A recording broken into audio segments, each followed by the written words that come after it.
안녕하세요, 조감독입니다. 언니들의 북신의 살롱 네 번째 시간이고요. 네, 오늘도 여전한 두 분을 소개하도록 하겠습니다. 안녕하세요. 도희입니다. 안녕하세요. 라떼입니다. 저희가 메일을 오픈한 지 얼마 안 됐는데 정말 무수히 많은 메일들이 쏟아지고 있어가지고 정말요. 오늘은 바닐라라는 분이 어머나. 네, 사연을 보내주셨어요. 안녕하세요, 저는 바닐라인데요. 라떼님의 목소리가 네. 너무 마음에 듭니다. 도희님도 정말 꿀성대인 것 같은데 두 분 도대체 어떻게 목 관리를 하시는지 궁금합니다. 이 아름다운 목소리를 어떻게 관리해서 낼 수 있는지 그 노하우를 좀 전수해 주세요.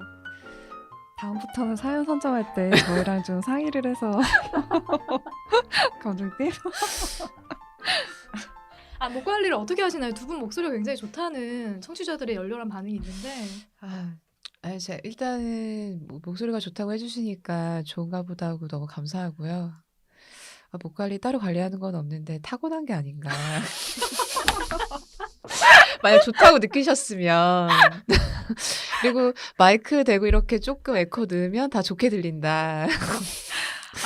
딱히 관리는 하지 않는다. 그렇습니다. 네, 타고나는 거다. 도희님은 어떻게? 타고나는 거 당할 수 없죠. 라떼님 말이 맞네요.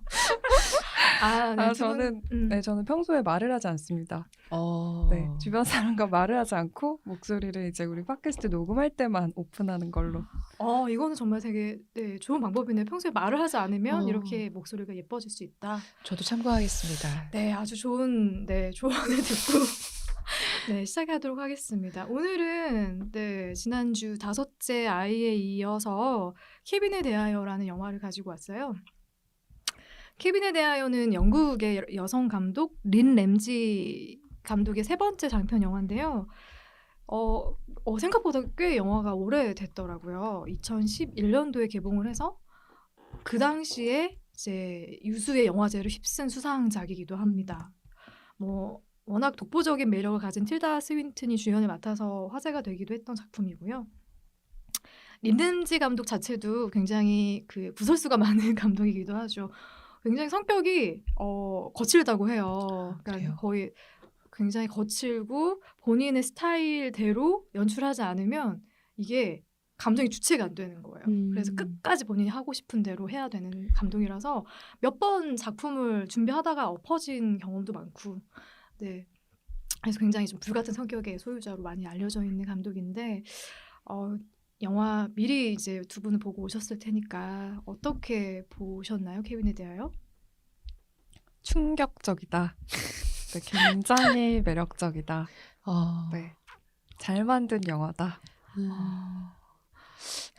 저도 한 5년 전, 한 5년 더 전에 봤다가 이번에 팟캐하면서 다시 이렇게 봤는데, 그때 당시에는 일단 워낙 유명해가지고 봐야 그쵸. 되는 영화였고, 보고 나서도 작품성이 있는 영화지만 뭔가 저한테는 무겁고 좀 이걸 어떻게 이해해야 되는지 그냥 좀 힘들어하는 틸다의 표정과 좀 이 스토리를 그냥 그렇게만 느꼈다가 요번에 봤는데 너무 재밌더라고요. 다시 그 시간을 예측할 수 없을 정도로 최근에 만든 영화 같이 너무 재밌다는 표현이 맞을지 모르겠는데 너무 좋은 영화였다. 네, 맞아요. 확실히 첫 번째 봤을 때보다 두 번째보다 세 번째가 더 좋은 영화가 이 케빈에 대하여인 것 같아요. 그래서 그 영화도 저도 사실은 꽤 오래전에 한번 봤다가 최근에 다시 보고 그리고 어제 한 번 더 봤는데 굉장히 볼 때마다 장면들이 새롭게 저한테는 다가오더라고요. 그래서 되게 좋았던 그런 영화였고요. 그냥 정말 아주 간단하게 어떤 영화인지를 좀 소개를 해드리자면 영화는 자유로운 어떤 삶을 즐기는 여행 작가 에바가 틸다 스윈튼이죠. 에바가 원치 않는 임신과 출산을 하면서 시작이 돼요. 그래서 아들 케빈이 태어나면서 일과 양육을 이제 동시에 해나가야 하는 에바의 일상에 케빈의 이유 모를 반항이 그림자처럼 드리워지게 되죠. 그런 에바의 고통을 마치 즐기기라도 하듯이 케빈은 에바를 점점 조여오게 되는데 끝에 가서는 되돌릴 수 없는 극단적인 선택을 하게 되는 이야기로 구성이 됩니다. 영화를 보고 나서 정말 케빈에 대해서 얼마나 우리가 알게 됐는지 언니들에게 질문을 던지지 않을 수가 없네요. 영화를 다 보고 나서 정말 케빈에 대해서 뭔가 좀 알게 된 것 같아요. 이렇게 어떤 이해라기보다 저는 그냥 사이코패스다. 이거는 제가 사이코패스에 대해서 정확한 정의나 뭐 병명을 어떤 기준으로 잡는지 모르겠지만, 그분들은 뭐 치료나 이런 걸로 될 수 없는 거라고 저는 알고 있거든요. 그래서 그냥 잘 아시겠네요. 그러고 잘 보니까. 모르는데요. 그래요? 그냥 사이코패스다. 이거는 교화되거나 뭐 교육으로 될 수 있는 부분은 아닌 것 같고, 그래서 이해할 수가 없을 것 같다. 그냥 생명을 그냥 쉽게 죽이는 사람이기 때문에 자기의 욕구를 위해서 이미 그 선을 넘어버린 친구라 가지고 어떤 사람이다라고 이해하기가 쉽지는 않은 것 그냥 같아요. 케빈은 사이코패스다를 그렇- 알게 되셨네요. 네. 네, 제가 받아들이기 힘든 개념이에요. 그래서 이 케빈도 태어날 때부터 그냥 괴물이잖아요. 다섯째 아이에서였던 벤처럼? 것처럼, 벤처럼 어떤 순간부터 엄마나 아빠와 혹은 세상과의 관계가 꼬였는지가 없어요. 그냥 태어날 때부터 이런 아이예요. 근데 이거는 왠지 저는 이런 사람은 가능도 할 것 같은 느낌을 받았어요. 근데 케빈은 지난번에 다뤘던 벤과는 다르게 굉장히 똑똑한 사람인 것 같고, 그쵸. 자아가 되게 분명하고, 음. 자기가 도대체 왜 이런 분노의 감정을, 들끓는 감정을, 나도 주체할 수 없는 감정을 갖고 있는지를 굉장히 불편하게 생각하는 사람인 것 같아요. 제가 느끼기에는. 그래서 어쨌든 감정은 디폴트야. 나는 한 번도 행복한 적이 없고, 너무 불행하고, 화가 계속 나고, 이걸 어떻게 풀어야 될지 본인은 모르겠고, 근데 어쨌든 본인이 원했든 원하지 않든 그 답을 엄마를 통해서 얻고자 했던 것 같고, 그래서 뭐 이런 비극이 온 것 같아요. 그래서 뭐 사이코패스, 뭐 살인자, 뭐 어떻게 설명을 하던지 간에 그건 잘 모르겠고, 근데 이런 감정들이 소용돌이 치는 게 아들과 엄마와의 관계에서 여기까지는 가지 않더라도 우리도 살면서 많이 경험할 수 있는 부분이잖아요. 그래서 그런 부분들이 저한테 되게 매력적으로 다가왔습니다. 저는 케빈에 대하여를 다 보고 나서 영화를 보고 있을 때는 안다고 생각했는데 다 보고 나니까 잘 모르겠더라고요. 네, 마지막 대사처럼. 그래서 도대체 이 캐릭터는 어떻게 이해할 수 있을까? 근데 뭐 보면서 또 우리 이야기 나누면서 조금 더 깊이 있게 들어가 볼 텐데, 영화는 사실 굉장히 독특하게도 비선형 구조를 선택해서 꿰어나가고 있거든요. 과거와 현재가 교차로 보여지는데 그것도 사실 시간의 흐름의 순서가 아니에요. 막 아주 과거로 갔다가 가장 최근의 과거로 갔다가 그리고 현재로 왔다가 계속 왔다 갔다 하면서 보여지는데, 이런 사실은 연출을 선택하기까지는 굉장히 저는 고민이 많았을 거라는 생각이 들어요. 왜냐하면 보는데 이해가 솔직히 좀 쉽게 되셨어요? 좀 어렵지 않으셨어요? 저는 이해는 둘째치고 그래서 영화가 지루하진 않았던 것 같아요. 계속 시선을 냅두고 이게 왜 이리로 갔다 저리로 갔다 언제 또 과거로 돌아갈까? 그리고 미묘한 머리 길이로 그렇죠. 구분하면서, 그리고 맞아요. 네. 옷차림의 약간의 그 밝음과, 근데 똑같은 인물인데도 그 에바의 그 머리 길이뿐만 아니라 분위기 자체가 달라서 대비가 훨씬 돼서, 그리고 계속 그 마음의 불안함, 영화 전반적으로 깔린 불안함이 계속 있어서 저는 그것 때문에 더 재밌었던. 오히려 그 방법을 선택했던 것이 영화에 굉장히 네네. 좋은 효과가 있었다라고 네. 생각하시는 거죠? 도희님도 같은 네, 저도 좋았어요. 왜냐면 지금 현재 에바는 마지막에 아들한테 찾아가서 도대체 왜 그랬니라고 물어보잖아요. 그 질문처럼 모든 생각이 다 거기에 가 있는 사람 같아요. 지금 왜 그런 일이 일어났을까? 언제부터 문제였을까? 그래서 자기 삶을 계속 돌아본다고 생각하거든요. 아이를 처음 가졌던 시점부터 우리가 어긋났던 시점, 본인이 기억하는 거 하나하나. 그래서 그런 게 잘 드러났던 것 같아요. 네. 저도 사실은 이런 방식을 선택했기 때문에 두 번째 볼 때, 세 번째 볼 때 더 영화가 새롭게 보이는 것 같다는. 저는 제일 처음에 봤을 때는 이 스토리를 따라가기만으로도 되게 벅찼거든요. 그럴 수 있을 것 같아요. 그냥 막 무슨 얘기를 하고 있지? 이 장면이 왜 나오지? 그 다음 장면은 뭐고? 근데 두 번째 볼 때는 그 장면마다의 의미가 있고 연결되었을 때 장면의 어떤 연결선에서의 의미도 다 있더라고요. 그래서 확실히 이 방법을 굉장히 감독이 영리하게 선택했다라는 생각을 하면서 봤던 것 같아요. 그리고 우리가 영화의 또 오프닝 시퀀스에 등장한 토마토 축제 장면을 빼놓고 이야기를 할 수가 없는데 화면을 이제 굉장히 붉게 수놓은 그 장면을 보면서 저는 이제 마냥 축제 같지는 않았거든요. 그 장면이. 언니들 혹시 이 오프닝 시퀀스를 어떻게 봤나요? 그리고 왜 이 장면을 또 첫 장면으로 감독은 선택을 했을까요? 과감하게. 일단 색깔이 주는 강렬함이 있었을 것 같고요. 토마토 새빨갛잖아요. 그리고 그게 정말 혼란스럽게 내 몸에 그냥 줄줄줄 다 흐르잖아요. 온 사람들 몸에 다. 그러니까 어떤 그런 혼란, 강렬한, 약간 두렵기도 하고, 맞아요. 그런데 좀 즐거운 것 같기도 하고, 어떻게 될지 모르겠는데 그런 걸 잘 표현한 네, 것 같아요. 그 뭔가 그 토마토가 왜 우리가 토마토 축제 하면 뭔가 그 산뜻하고 막 되게 그냥 정말 페스티벌의 느낌이 있잖아요. 근데 그 장면은 뭔가 아이를 낳는 것 같은 상상도 맞아요. 하게 만들고 약간 혹시 산고가 이런 건가 싶기도 하고 그리고 그 오버랩되는 소리들도 그냥 맞아요. 축제의 소리가 아니잖아요. 그래서 약간 그런 것들에서 막 장면들이 축제의 장면이 아니라 약간 광기 어린 어떤 그런 내면의 세계를 표현하는 것 같은 그런 느낌을 저는 받으면서 봤던 것 같거든요. 그냥 계속 생각하게끔 만드는 장면들이 많았던 것 같아요. 토마토 축제도 토마토 축제는 이런 게 아니라 그게 연출되는 게 이 안에서 뭐 에바가 있는 건지 아니면 케빈이 있는 건지 저도 막 인물을 찾게 되고 그리고 그것과 이렇게 오버랩되는 소리들도 뭔가 일치하지가 않고 또 깨고 났는데 빨간 페인트로 뭔가 공격이 당해져 있고 근데 이 왔다 갔다 하는 마음에서 안도 뭔가 좋았던 시대와 지금 약간 파멸의 시기가 이렇게 번갈아 가는 게 뭐가 좋은 건지 뭐가 파멸인 건지 무슨 의미라기보다는 그냥 계속 그 불안감이 계속 있었던 것 같아요. 그리고 그 끈적끈적함. 질척거리는 거. 뭔지 알겠죠? 저는 그런 약간 끈적끈적한 그런 느낌들도 굉장히 잘 살렸다라는 생각을 했고 토마토 축제뿐만 아니라 감독은 영화에서 이렇게 붉은색을 굉장히 과감하게 사용을 하거든요. 뭐 페인트 계속 테러를 하는 나오죠. 네. 장면에서도 나오고 그게 그렇게 지우기가 어려운가? 저 붉은색을 굉장히 과감하게 사용을 하는데 그런 장면들도 저는 꽤 인상적이었던 것 같아요. 그래서 색을 가지고 어떤 사람의 감정을 이렇게 좀 움직이는 그런 감독의 능력에 저는 좀 맞아요. 감탄하면서 봤는데 영화는 사실 기승전결로 나눠서 좀 얘기를 해볼 수가 있을 것 같아요.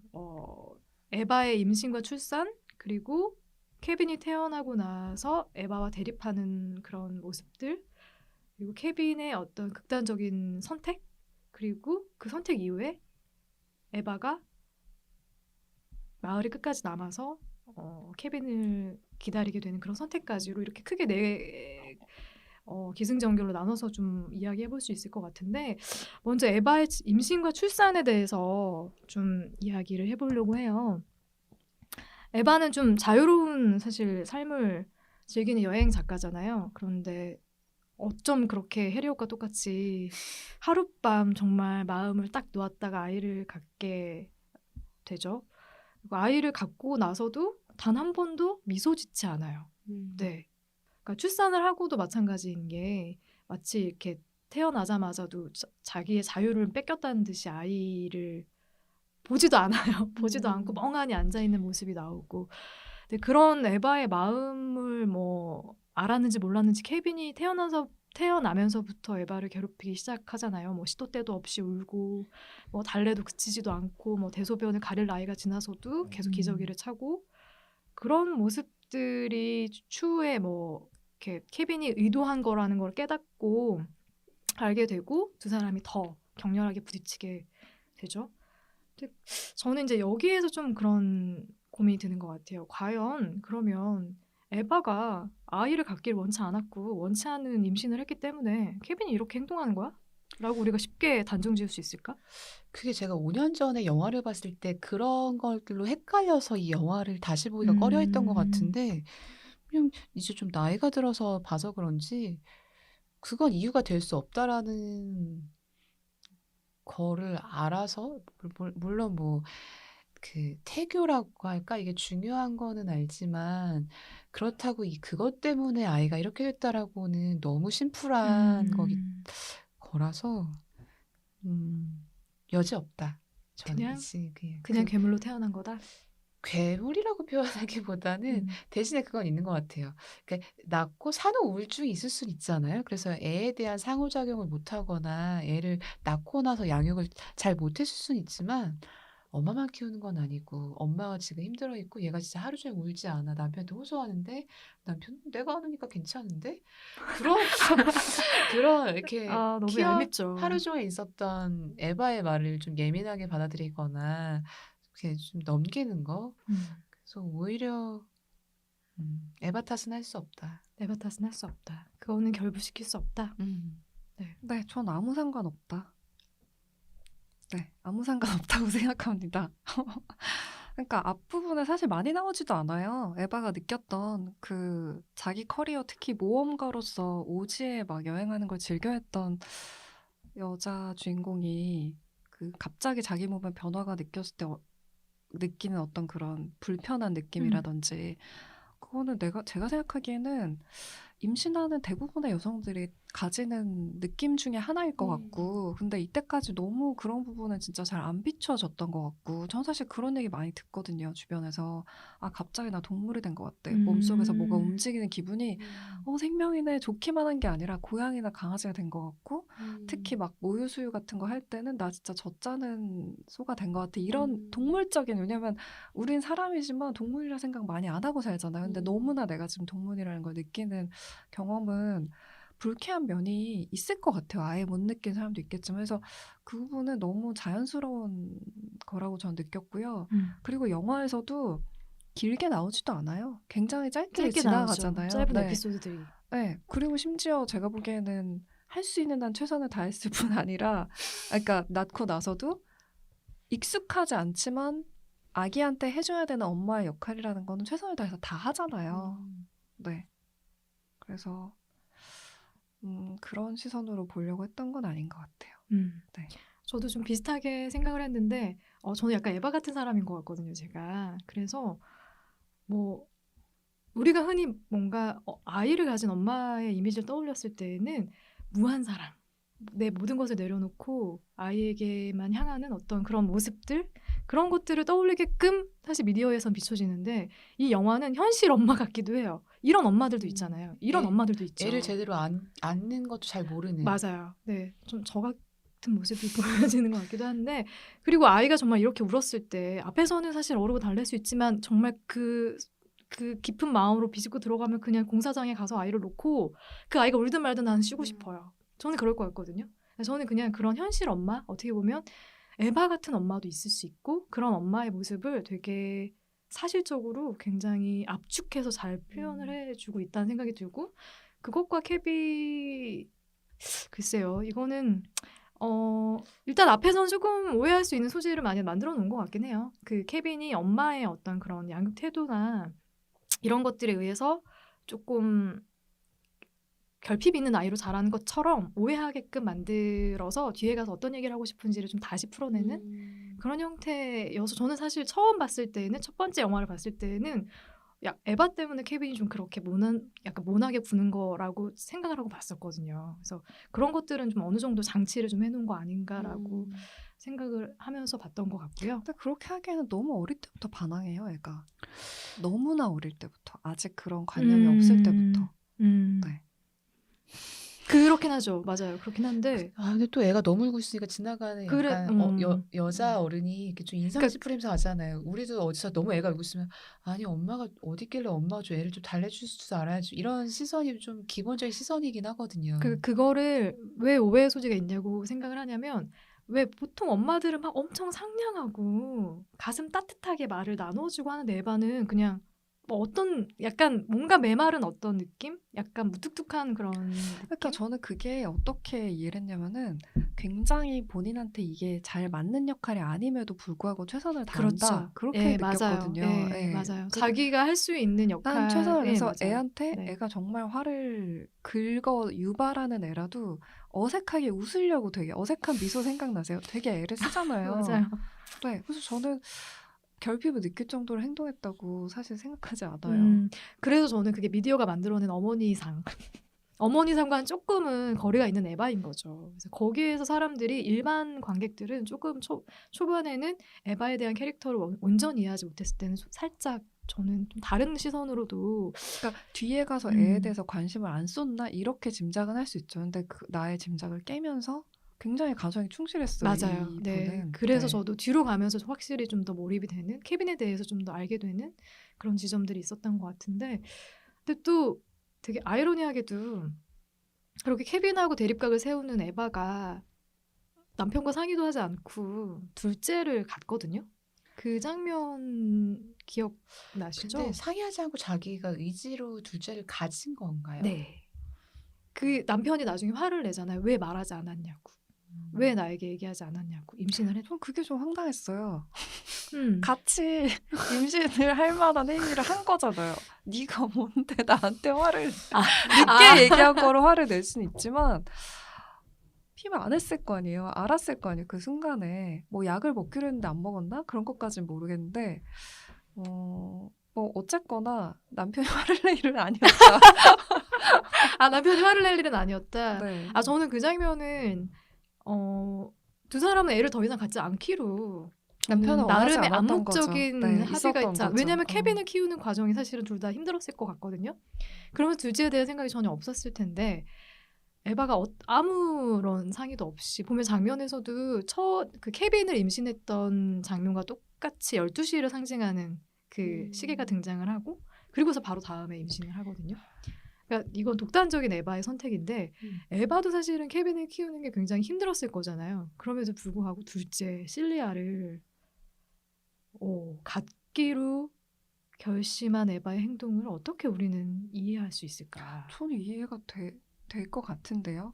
내 편이 필요할 것 같아요. 가정 내에서. 내가 정붙일 수 있는 왜냐면 에바가 되게 노력해요. 아이와 그러니까 내가 부모로서 미숙해서 못하는 부분이 있지만 뭔가 유대감을 누리고 싶고 그런 걸 되게 노력하잖아요. 그리고 분명히 알아요. 이때부터도 우리 사이의 문제가 일반적으로 내 행동이나 이런 일반적인 게 아니다. 분명히 케빈 자체에 문제가 있다는 걸 알잖아요. 병원에도 데려가고. 아들의 이상 징후를 엄마가 되게 빨리 캐치하잖아요. 그러니까 그렇지 않은 다른 존재와 유대감을 쌓아보고 싶은 마음이 나는 들었을 것 같아요. 그리고 남편은 전혀 더 이상 내 편이 아니야. 그리고 되게 지나칠 정도로 이 평범하게 생긴 아저씨는 내 말을 들어주질 않아요. 그러니까 그냥 화가 나서 에바가 좀 다그치는 거 봐도 고개를 그냥 접고 지나가 버리잖아요. 지나가 버리고 에바가 하는 말에 대해서는 아이를 위한 환경만 계속 강조하고 거기 그런 집으로 이사를 가고 뭔가 다 뭐 아직 애잖아. 남자애들은 다 그래. 이런 식으로 안 들어주잖아요. 그러니까 뭔가 그렇지 않은 가족 구성원에 대한 그런 마음이 있었을 것 같아요. 저도 비슷하게 생각할 수밖에 없는 것 같아요.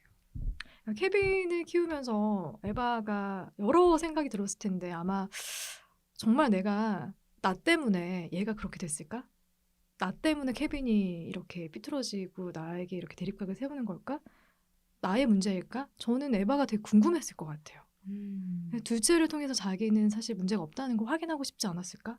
전 그런 생각은 안 들어요. 그러니까 일단 나 때문에 제가 그렇다는 거는 저는 아닌 것 같고 왜 나에게만 남편이랑 나에게만 이렇게 구는 걸까는 계속 어릴 때부터 계속 물음표였던 것 같고 네 그렇습니다. 그러니까 내 편을 온전한 내 편을 만들고 싶었다. 다른 어떤 애착 관계를 가정 내에서 해보고 싶었다. 그렇게까지 저는 애착 관계까지는 생각을 못했고 그냥 하나를 더 낳아봐야겠다. 좀 뭔가 확인하고 싶었을 것 같기는 해요. 딱 그 정도. 저도 약간 확인의 과정으로 받기는 한데 도희님의 얘기를 들으니까 좀 설득이 되는 것 같기도 하고 근데 이 실리아가 태어나고서 얼마 안 된 시점이었던 것 같은데 바닥에 이렇게 쓰러져 있는 케빈을 에바가 발견을 해요. 그리고 그 옆에는 케빈이 토한 그런 자국이 있고 이거를 이제 치우는 그 에바를 보면서 처음으로 케빈이 미안하다고 사과를 하거든요. 근데 에바는 이제 케빈의 잘못이 아니라고 다독거리고, 근데 이상하리만치 그날은 유독 케빈이 에바에게 의지를 해요. 이제 진짜 마치 이렇게 엄마라고 생각하는 것처럼. 그래서 정말 평범한 모자지간으로 돌아가는 건가 싶은데 바로 다음날 케빈이 원래 모습으로 돌아오거든요. 그때의 에바도 굉장히 당황하죠. 그러니까 케빈이 뭔가 이제 나의 마음을 알아주나 싶었는데 다음날은 바로 원래 자기 상태로 돌아와요. 이때 케빈의 행동을 언니들은 어떻게 이해를 했나요? 그냥 전 동생이 태어난 다음에 그 시기 질투를 표현한 거로 느껴졌고, 그리고 그냥 그 완전 갓난아기 때 태어났을 때부터 원래 그랬는지 모르겠지만 그 이미 동생이 태어난 뒤에 형성된 케빈은 남은 안중에도 없는, 일단 자기 욕구대로 사람을 이용했다 저렇게 했다 하는 건데, 그날은 그냥 엄마를 이용해서 그냥 자기 욕구를 채운 것 같아요. 동생으로부터 엄마를 좀 빼앗은 시간. 저는 그렇게 이해를 동생으로부터. 했어요. 그런데 바로 다음날 다음날 그냥 근데 이게 늘 일관성 있지는 않은 거죠. 그냥 이랬다가 저랬다가 준 것 같은데 완전히 준 것 같지도 않고, 실제로 되게 저는 그 애 같은 부분을 너무 뜬금없지만 되게 미숙한 연애 관계에서도 애 같은 부분이 나오잖아요. 누군가 이렇게 했다가 그 사람을 좋아하는 게 아니라 얘가 나를 잘해주면 착취적으로 이 사람을 이렇게 되게 잘해주다가 얘가 별거 아닌 것 같은데 얘가 딴 애랑 연애할 것 같아. 그러면 가가지고 뭐 질투를 못된 마음. 이용한다던가 뭐 이렇게 괜히 막 그런 그런 연애를 하진 않지만 정말 진짜 미숙한, 거의 그 성숙도가 거의 바닥인 상태에서는 그런 짓을 얼마든지 할 수 있다. 라고. 가식적인 가면을 썼다 벗었다 할 수 있다. 그냥 그렇게 이해했어요. 네. 도희님은 어떻게? 저는 아빠와의 감정이 어떤 걸까가 계속 궁금했어요. 이 케빈이 아빠랑은 상당히 사이가 좋잖아요. 맞아요. 갑자기 목소리를 네. 바꾸면서 아빠한테 달려가고. 근데 아빠와의 감정은 도대체 저의 정체가 뭘까? 이게 되게 궁금했는데, 이 영화가 진행되고 나서 결말을 보고 나서는 이게 되게 분명해지잖아요. 아빠나 동생이나 세상의 다른 사람한테 케빈은 아무런 관심이 관심이 없어. 없어요. 엄마만 중요해요. 음. 자기가 어릴 때부터 자기도 이 감정의 주체가 안 돼. 내가 세상에 대해서 갖고 있는 부정적인 감동, 분노, 이게 조정이 안 돼. 근데 그거를 엄마한테 계속 쏟아부어요. 근데 엄마한테 관심이 굉장히 많아요. 그래서 굳이 엄마 방에 가서 안 예뻐 이런 얘기를 일부러 하잖아요. 맞아요. 그 장면도. 근데 그만큼 관심이 많은 거예요. 그래서 나도 뭔가 세상과 화해하고 싶어. 근데 그 방법이 어떤 방식일지 전혀 모르고 있는 것 같고, 어쨌거나 중요한 건 엄마밖에 없어요. 그래서 나를 왜 세상에 난 거야? 나 이렇게 불행하게 이런 감정에 휩싸이게 이런 생각도 하는 것 같고, 근데 어쨌든 답을 이 사람이 줬으면 좋겠는데 그게 안 되니까 이제 파괴적인 방식으로 계속 나가는 건데, 우리도 어릴 때 그런 감정들이 있잖아요. 분명히 부모님이 나한테 너무 중요한 부모님이 나를 납득하지 못하는 방식으로 꺾었어. 그럼 감정적으로 회복이 안 돼요. 근데 난 이 과정이 너무 괴롭기 때문에 내가 원하는 방식으로 회복되면 제일 좋겠지만 그게 안 되면 사실 그냥 백기를 들면 되잖아요. 엄마 나 잘못했어요. 하나도 안 잘못했지만 그 말을 하면 따뜻하게 안아주잖아요. 네. 나는 그래서 아까 말씀하셨던 그 장면이, 케빈이 그런 식으로 혹시 내 감정이 따뜻하게 이렇게 뭔가 회복이 될 수 있을까 한번 시험해 본 것 같다는 생각을 했어요. 그러니까 아팠을 때 미안해 엄마라고 하고, 엄마한테 처음으로 동화책 읽어달라고 하고 아빠 나가줘라고 하고 본인이 한번 몸을 맡겨본 거지. 나 아직 어린애잖아요. 근데 그걸 하룻밤 시도를 해봤는데 결국에는 얘는 그걸로 안 된 것 같아요. 네, 극복이 안 된 거예요. 본인도 한번 트라이를 해봤지만 안 돼. 근데 나는 이 마음도 알 것 같아요. 내가 꺾지만 엄마 아빠에 대한 어떤 그런 미움이 도저히 회복이 안 되는 그런 부분을 표현한 게 아니었나. 그래서 이 아이도 사실은 여러 가지 방식으로 해소를 해보려고 노력한 거였다고 느꼈어요. 네. 결국에는 실패를 했네요. 본인이 네, 시도를 실패를 한 거죠. 했지만. 그리고 사실 이때가 처음이었을 뿐이지 그 이후에도 몇 번을 시도를 하잖아요. 엄마, 저는 그렇게 느꼈거든요. 뭐 네. 레스토랑에 가서 뭐 이야기하는 네. 장면이라던가. 네. 그래서 케빈과 에바의 사이는 굉장히 복합적이에요. 단편적이지 않거든요.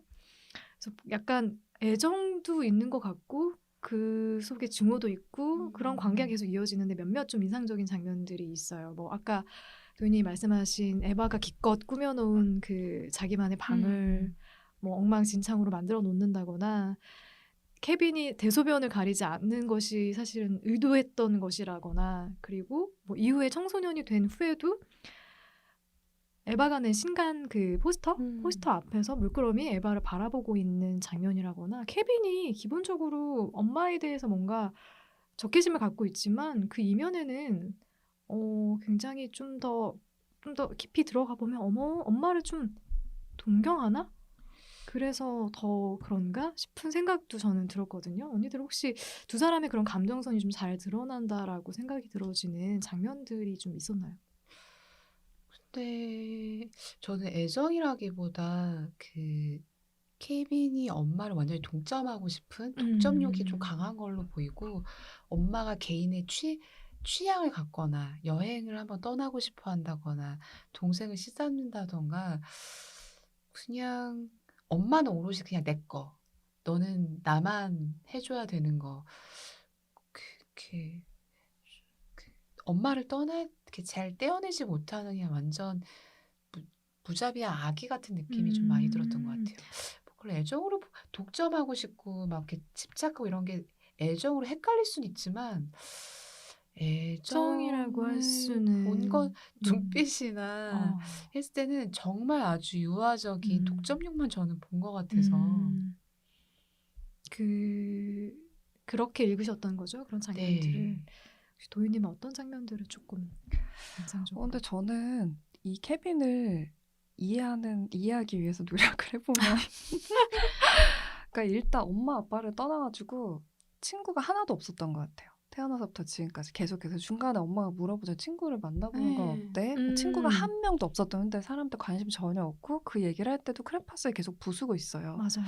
그러니까 유일한 관심이 엄마에 대한 엄마. 증오 이것밖에 없어요. 그러니까 기본적으로 자기 자신이 그렇다는 건 명확하게 알고 있고 이게 그렇게 좋지도 않았던 것 같아요. 그래서 계속 어린 시절에 연기했던 이 배우 표정은 엄마에 대해 굉장히 불만에 가득한 증오 표정만 나오거든요. 근데 제가 이번에 다시 보면서 보니까 유일하게 동생이 태어났을 때 와서 엄마를 볼 때는 서운한 표정이 지나가더라고요. 맞아요. 그랬어요. 네. 네. 그래서 저는 분명 애정은 있었던 것 같아요. 그리고 그 캐스팅도 얘기를 안 할 수가 없는데 너무나 아름답고 여신 같은 틸다 스윈튼이 엄마잖아요. 근데 아빠 배우를 한번 보세요. 프랭클린?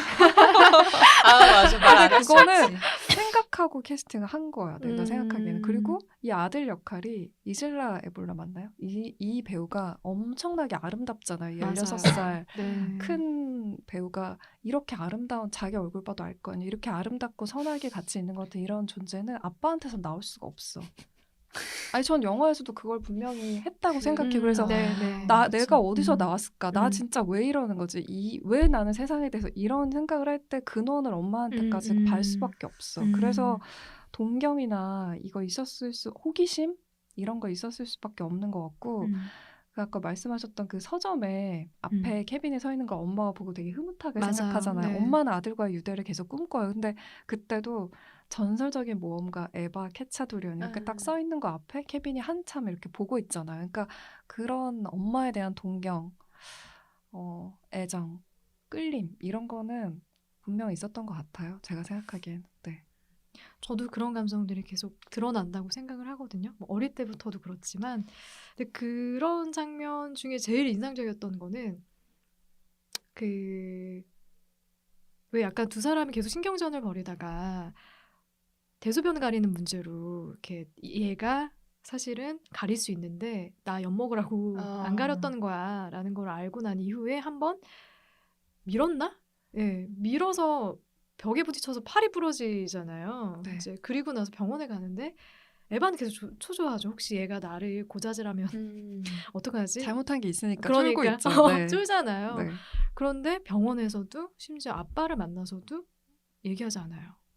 얘기하지 않고 왜 이렇게 됐느냐라고 했을 때 그냥 자기가 잘못해서 그렇게 됐다라고 얘기를 해요. 저는 사실 그런 지점, 그러니까 중간중간 이 두 사람이 화해하려고 하나라는 생각이 드는 장면들이 조금 있었어요. 그래서 그 장면을 근데 되게 그 부분이 인상적인 것 같아요. 화해의 제스처라고 보셨어요? 저는 저는 그게 엄마의 죄책감을 가장 자극하는. 장면이라고 네. 생각하셨어요? 그리고 계속해서 실제로 그 흉터를 가지고 나중에 이용하잖아요. 네. 저는 그걸 어떻게 그리고 해석했었냐면 남편과의 사이에 비밀도 생기는 거죠. 저는 어떻게 해석했냐면은 이 아이가 엄마라는 존재는 있어야 되는 존재인 거예요. 그러니까 그건 만약에 맞아요. 예, 네. 그거를 얘가 오픈하는 순간 엄마와의 관계는 단절될 수도 있는 사실 그 미국이란 사회는 사실 엄마가 아이를 굉장히 뭐 폭행을 하거나 했을 때 굉장히 큰 그쵸. 네, 중범죄로 사실은 음. 네, 그렇게 인식이 되잖아요. 그랬을 때 엄마의 존재는 자기가 멀어질 수밖에 없기 때문에 자기 옆에 일단 둬야 된다라고 생각을 해서 얘는 굉장히 영리한 아이기 때문에 그걸 일부러 전 눈 감아줬다고 생각을 했거든요. 아닌가요? 아니, 저는 그걸 애정이라고 보지는 않았고, 필요에 아, 의해서. 되게 위험하다. 그러니까 엄마도 그 쎄한 느낌을 정말 무시할 수 없다고.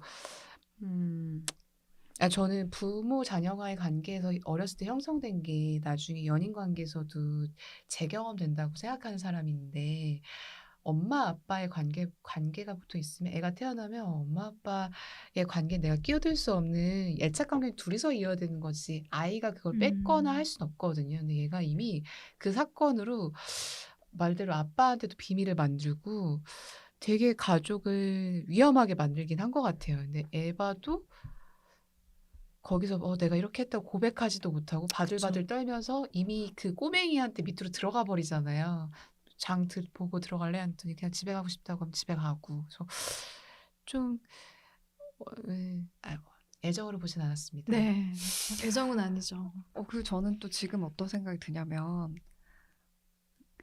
누구나 거기서 다 알고 있잖아요. 그 에바랑 아들이 다 케빈이 다 엄마가 되게 예민한 사람이라는 걸 알고 있어요.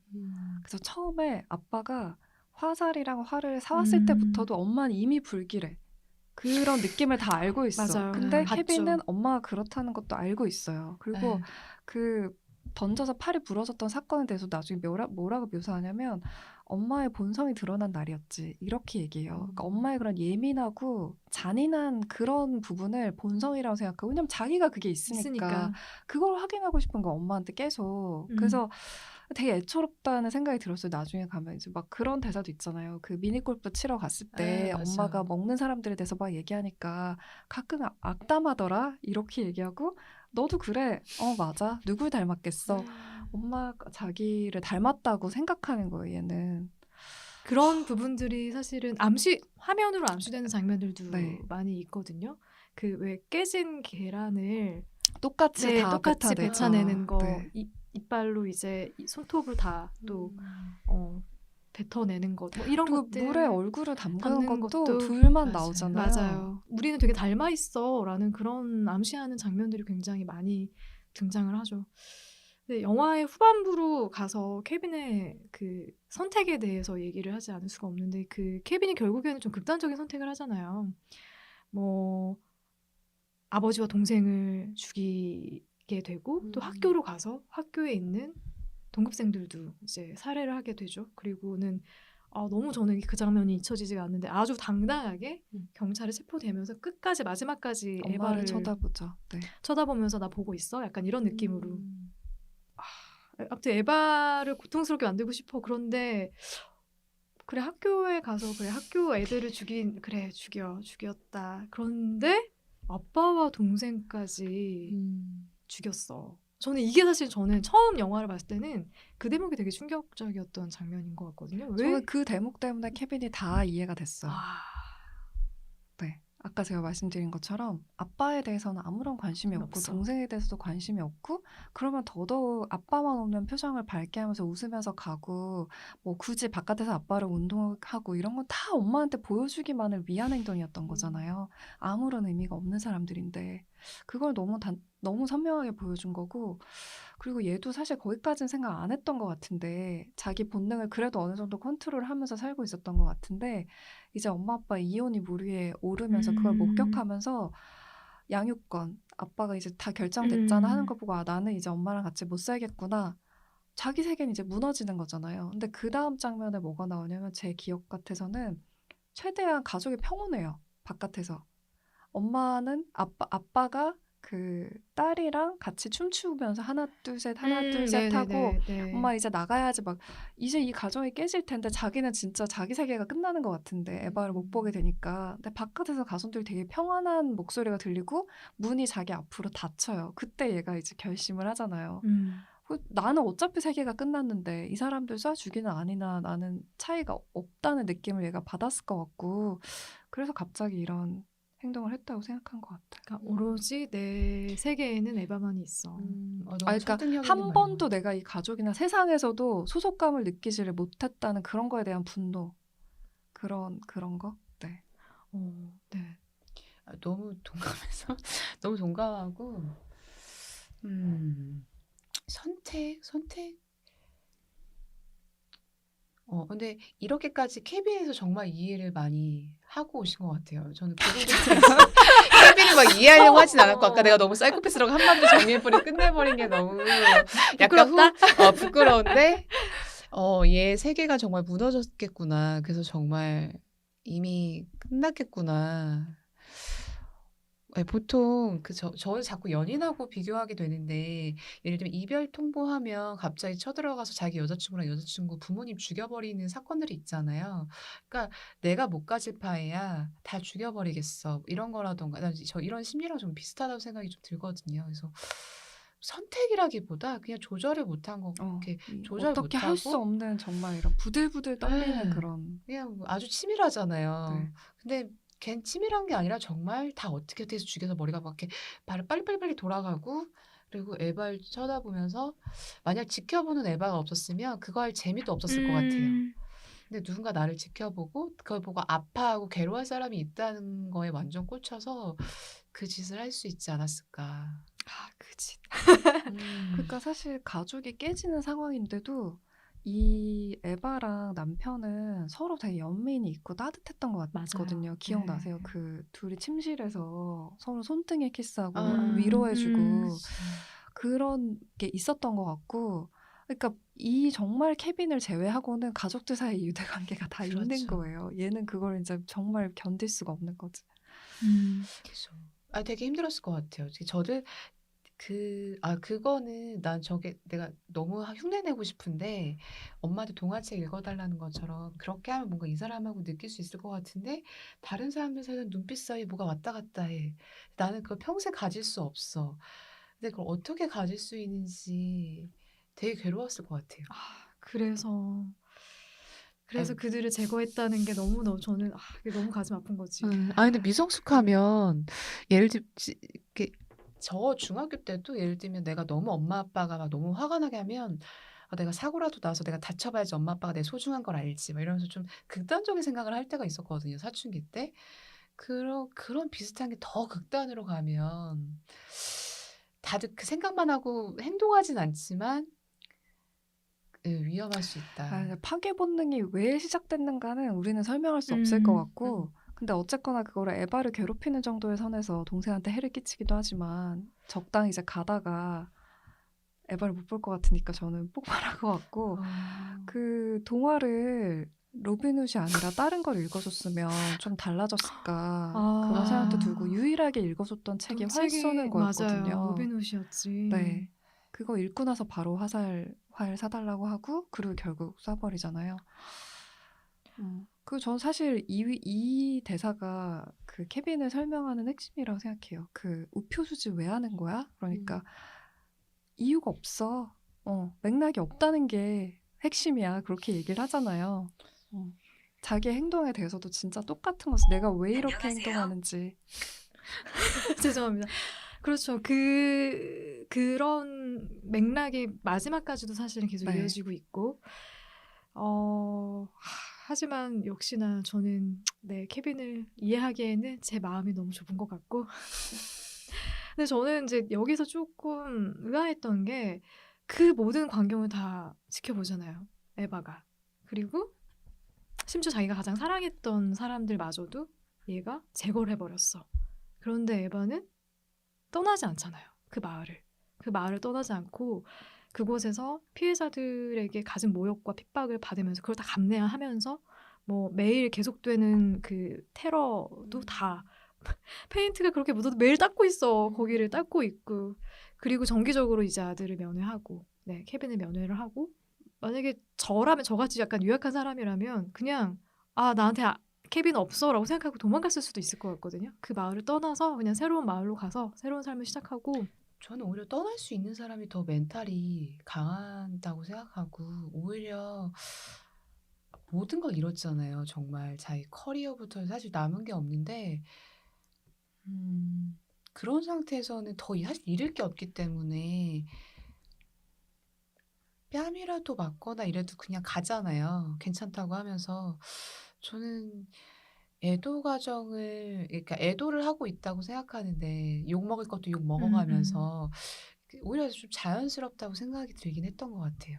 오히려 그 근데 남아있는 모습이. 근데 정말 이 에바가 무슨 일을 겪으면 진상규명 이런 거 되게 막 계속 하고 계속 그러는 게 매듭 짓는 게 필요한데 매듭을 잘 못 지으니까 얼마나 트라우마가 심하겠어요. 근데 매듭 지어주는 사람도 없고 얘는 혼자서 감당해야 되는데 내가 봤을 때 감당할 수 있는 수준도 아니고 굉장히 커리어 되게 높았던 사람이 약간 멍청해 보이는 좀 일 못하는 여자애처럼 그냥 복사만 하는 사람이 돼버렸는데도 그냥 만족해하고 그것도 막 되게 감지덕지하고 누구한테 제대로 항의도 못하게 되는 바보가 됐는데 그냥 그게 너무 자연스럽다. 저것도 그나마 좀 나은 상태가 아닌가 그런 생각이 그런 생각이 들었어. 나중에 그걸 누구한테 묻지 않았을 때 아까 도희님이 끝까지 얘가 왜 이런 일이 일어났을까 이 질문을 멈추게 됐을 때 에바가 에바로서 다시 살아갈 수 있지 않을까? 네, 저도 그 질문을 하기 위해서 남았다고 생각하고요. 너무 명확해졌잖아요. 이 모든 게 나랑 연관이 돼 있다는 게 얘는 자위하다 들켰을 때도 엄마를 이렇게 쳐다보면서 하던 애잖아요. 본인이 정말 계속해서 섬뜩하게 느끼고 있던 거를 마지막에 가족까지 다 살인하고 나서도 나한테 시선을 그렇게 꽂고 가는 애를 봤을 때 이건 나랑 관련된 문제다. 이게 너무 명확했을 거고 그러면 도대체 왜 그랬던 거야? 이거가 해결되기 전에는 떠날 수 없었던 것 같아요. 본인이 네. 갖고 있는 그 물음을 해결하기 위해서 네. 끝까지 남아있었던 거다. 그리고 그게 자기한테도 그렇고 이 케빈한테도 그게 해결이 돼야 되는 문제인 것 같고 그래서 전 마지막 장면 좋았어요. 네, 마지막 장면을 음. 얘기를 우리가 또 해야 되죠. 18살이 되는 케빈의 모습이었죠. 그래서 네. 성인 교도소로 이감을 앞두고 있는 케빈이 굉장히 두려워하는, 처음으로 두려운 모습을 보이고, 거기에서 이제 침묵하던, 늘 만날 때마다 그 전에 면회했을 때 늘 만날 때마다 침묵을 지키고 있었는데 이날은 대화를 해요. 에바가 이제 케빈에게 왜 그랬냐고 이제 물어보고 케빈이 대답을 하죠. 그땐 안다고 생각했는데 지금은 모르겠어. 근데 그 대답을 들은 에바가 케빈을 또 꽉 안아주잖아요. 그래서 아마 이 장면이 영화의 가장 어떻게 보면 하이라이트일 수도 있을 것 같고, 이 장면을 통해서 감독은 그래서 어떤 이야기를 전하고 싶었을까? 이 두 사람의 마지막 장면을 통해서. 네.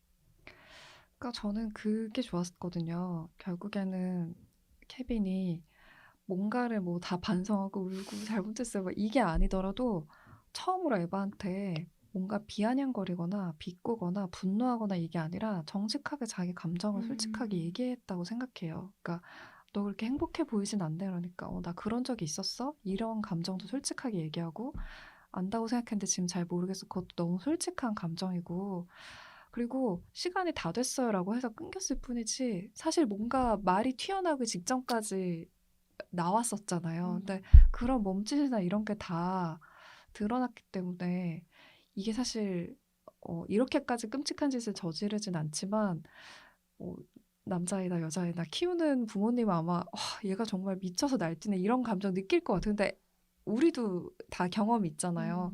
이 분노를 부모님한테 설명할 수도 없어.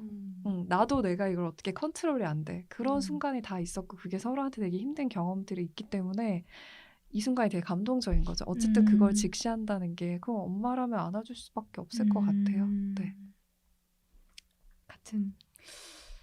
저도 일단 엄마 처음으로 케빈이 좀 두려워하는 거, 그리고 엄마가 좀 평소가 좀 당당하게 두렵니? 이렇게 물어보는 것도 서로 대화가 오고 갔잖아요. 근데 케빈이 누구랑 이런 대화를 할 수 있었을까? 유일하게 대화를 할 수 있는 사람이 엄마밖에 없고, 성인교도소에 가기 직전에 그 두려움, 하여튼 안아주는 장면이 너무 인상적이긴 했어요. 이렇게 뭐라고 해야 되지? 그걸 이제야 조금 아이 같아 보이는? 음. 맞아요. 그리고 나는 케빈 정도로 화를 쓰고 이러진 않았지만 내가 했던 많은 저런 끔찍한 짓들에 대해서도 우리 엄마 아빠가 저런 마음으로 덮으면서 지나간 게 되게 많았겠구나. 나는 기억을 그쵸. 못하지만 생각해보면 네, 그런 생각도 들었어요. 사춘기 우리 중2병을 지나왔던 그 과거를 떠올려 보면 이유 없이 화를 내고 이유 없이 많아요, 반항하고 진짜. 굉장히 많은데 네. 사실 이유가 없어요. 근데 음. 지나고 보면 그때는 그냥 분명히 어떤 이유 때문이었다고 생각했는데 지나고 보면 사실 이유가 없었던 것 같아요. 그러니까 그런 감정을 케빈이 뒤늦게 너무 늦게 좀 깨달았던 거 아닌가 하는 생각이 저도 마지막 장면에서는 들었던 것 같아요. 그리고 그런 부분에 대해서 감독이 아마 그것도 감독이 전하고 싶었던 얘기도 사실 그렇잖아요. 이게 분명히 어떤 사건 사고가 났을 때는 거기에는 인과가 있고 그걸 만들어낸 누군가가 있고 거기에는 또 연루된 누군가가 있어서 그게 그렇게 행동하게 만들었을 거라고 생각하지만 결국에는 이유가 없을 수도 있어요. 네. 실은 뭐 범죄를 저지른 아이들의 부모는 분명히 다 문제가 있는 부모일 거야라고 생각하는 것처럼 그런 것들에서 우리가 조금 감독의 시선을 케빈에 대하여의 요를 통해서 조금 느낄 수 있었던 거 아닌가? 이제 그런 생각도 저도 그 들었던 것 같고. 생각했어요. 그 네. 자녀가 끔찍한 일을 저질렀을 때 그 부모에 대해서 비난을 많이 하잖아요. 저부터도 그런 생각이 들거든요. 그쵸. 어떻게 네, 키웠길래. 맞아요. 그래서 저는 특히 막 잘 모르면서 저렇게 얘기 안 했으면 좋겠다. 아니 저는 그 범죄자에 대해서 오히려 어떤 배경에서 자라느냐에 따라서 우리도 똑같이 자랄 수 있어. 근데 부모가 어쩌지 못하는 인간이 나오는 주제가 그래서 제가 불편하거든요. 근데 사실 이 영화를 놓고 보면은 에바보다 더한 피해자가 어딨어요. 가해자의 엄마로 지금 평생을 살아야 되잖아요. 그래서 요새 정말 엠번방 때문에 나도 시끄럽지 지금 않습니까? 떠올라서 실명이 공개됐는데 저희 음. 동네 학교에 고등학교 막 졸업한 친구더라고요. 근데 전교 부회장도 했던 친구고 네. 아무도 알 수 없는 것 그렇게 같아요. 하던 애가 아니다. 과기대 합격했다고 이번에 입학 취소됐다던데. 그러니까 저는 공개하는 게 좋다, 안 하는 게 좋다를 가지고 TV 방송에서 나와서 토론을 하던데 저는 공개하는 게 좋다는 쪽이었는데 반대하는 쪽에서 그 얘기를 했었어요. 가족들에게 너무 큰 고통을 준다. 가족들은 어떻게 살라는 얘기냐. 너무 특정되고 사실 그 부분은 맞는 얘기잖아요. 이거를 케빈에 대해서 생각하고 부터는 더 그런 생각이 좀 들기도 하고. 그런 것들이 결국에는 사람들이 생각하는 이거는 분명히 누군가가 문제가 있어서 이렇게 일어난 거야라고 생각하는 그런 관점들에 대해서 한 번은 조금 얘기를 하고 싶었던 거 아닌가? 그런 생각하면서 봤던 것 같아요. 네. 저희 좀 또 오늘 이 네 번째 시간도 되게 긴 얘기를 나눴는데 네, 우리 영화 또 한 줄평 들어보지 않을 수 없죠. 네. 저는 이유 같은 건 없어. 그게 포인트야. 이게 저한테 많이 다가왔어요. 내가 사람을 이해하려고 할 때 항상 어떤 맥락이 있을 거라고 생각해서 그 부분을 알아야 된다고 저는 생각하는 편인데 사실은 진짜 없을 수도 있겠다. 이런 생각은 많이 못 해봤었거든요. 그래서 그 부분에 대해서 생각할 수 있는 게 좋았고 특히 미성년이잖아요. 어린 나이에 생기는 문제에 대해서는 진짜 더 맥락이 없을 수 있을 것 같아요. 그래서 네, 그런 부분 생각할 수 있어서 좋았습니다. 이유 같은 건 없어. 네. 저도 저번에 5째 아이하고 이어가지고 왜 이런 일이 나에게 일어났을까? 이렇게 부모한테 제가 화났던 시기에도 왜 우리 부모님 왜 나는 이렇게 그래서 왜라고 생각하고 좀 그렇게 파고 들어갈수록 더 알 수 없고 내가 편하려고 이유는 어거지로 만들 수 있지만 오늘 얘기하다면서도 그냥 그렇게 큰 이유가 있어서 내가 어떤 불행을 겪는 것도 아니고 내가 어떤 큰 뭐가 잘나서 뭐 이렇게 좋은 일을 겪는 것도 아니고 그러니까 누구나 찾아올 수 있고 누구나 겪을 수 있는 일이라는 약간 경각심? 그리고 너무 당연한 건 없다. 그런 생각들을 하게 되는 것 같아요. 네. 너무 당연한 건 없다. 저는 인생은 랜덤이다. 인생은 랜덤이다. 아, 네. 그거를 보여주는 게 토마토 축제일 수도 있어요. 그 앞부분에 그 사실 에바를 들어올리는 장면도 있지만 그 전에 사람들이 촘촘하게 얽혀 있는 진짜 저 너무 싫었거든요. 저도 너무 전 싫었어요. 랜덤으로 그렇게 얽혀 있는 아. 거 싫어요. 질서를 찾고 싶어요. 근데 아. 사실은 인생은 랜덤이라고 맞죠. 거기 랜덤인 얽혀 것 살고 같아요. 있죠, 저희가. 네, 내가 어떤 부모를 만날지 어떤 아이를 낳을지 알 수 없는 세상에서 너무 어떤 무게를 누군가가 오롯이 다 지고 가게 하는 게 맞는 것인가에 대한 고민을 좀 해봤던 영화인 것 같고요. 네, 저희 어떻게 하다 보니까 벌써 4번째 시간이 됐는데 오늘 살롱 이제 좀 익숙해지셨나요? 어떠세요? 오늘 케빈에 대하여와 함께한 살롱. 다음에 또 어떤 책과 영화를 가지고 만날지 항상 기대되는 것 같고요.